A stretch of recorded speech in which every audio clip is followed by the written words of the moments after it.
안녕하세요. 란입니다.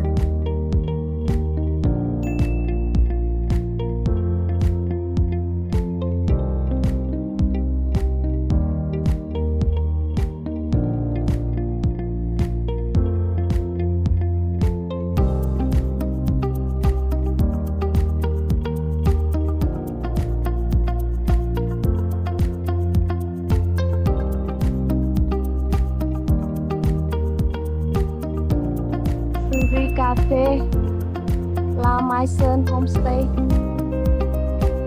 ở trong căn hộ này ra.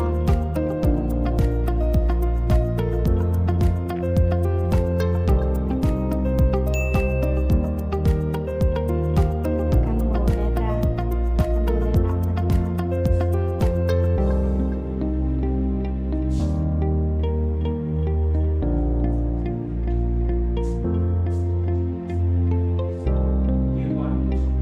Ok ok.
Phòng tầng 4 Vừa thẳng hết. ở ngay đầu tuần hoặc ở tháng là được, tại vì chỉ tin cho khách Hàn Quốc.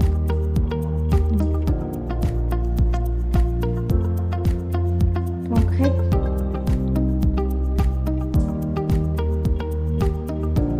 máy giặt, tắm,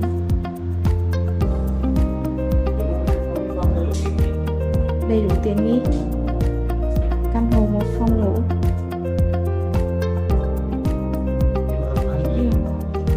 Hôm nay là quá ngon. Hoàng hôn. Trời, lần đầu tiên đi xem phòng thấy hoàng hôn luôn á.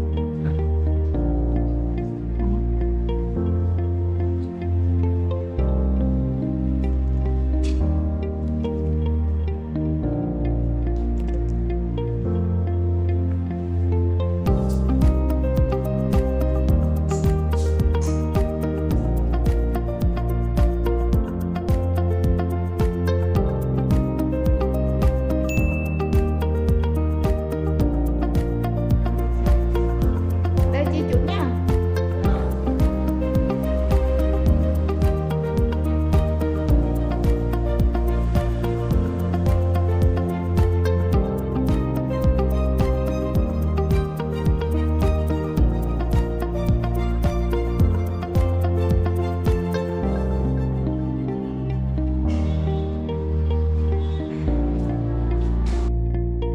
여러분, bây giờ bạn đang ở đâu?